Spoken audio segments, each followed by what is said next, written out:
यो चाहिँ भिजाएर राखेको मुङको दाल र चामल भयो। अनि यता लौका, फर्सी, ब्रोकौली, र बिन्स, टमाटो, आलु, प्याज अनि ब्रोकौली राखेर चाउलीमा बनाउँदैछु बेबीको लागि। अनि यता मैले कराईमा चाहिँ थोरै घिउ राखेँ, बच्चाको लागि घिउ एकदम राम्रो हो होइन। अनि हल्का पेटलाई पनि राम्रो गर्छ, ज्वानो फुराउने। अनि ज्वानो फुराउने त्यसपछि यो प्याज राखेर हल्का फ्राई गरिदिने होइन। धेरै सार्नु पर्दैन बच्चाको लागि। प्याज राखेर फुराउने।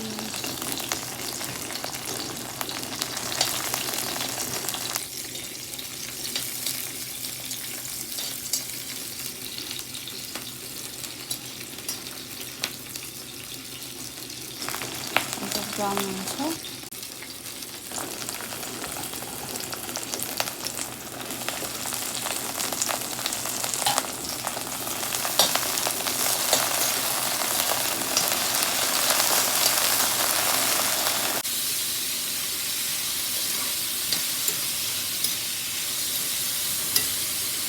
यसरी हल्का हल्का फ्राई गर्ने।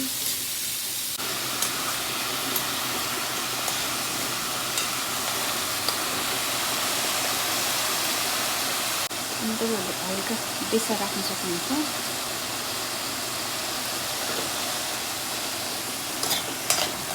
फेरि राख्यो भने पित्तो हुन्छ होइन। बेसार चाहिँ एकदमै औषधि हो नि त।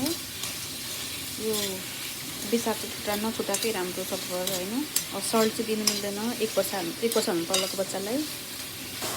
यसरी हल्का हल्का फ्राई गरेर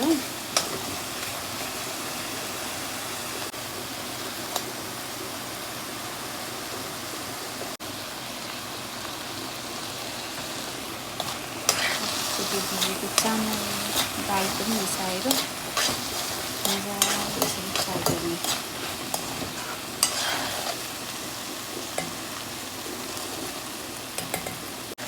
तपाईँहरूसँग छ भने टोफु अथवा पनिरहरू पनि राख्न सक्नुहुन्छ होइन।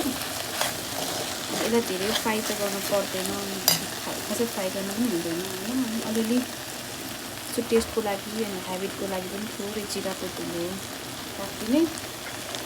अनि हल्का चलाएर पानी राख्ने अनि लो हिटमा पकाउने।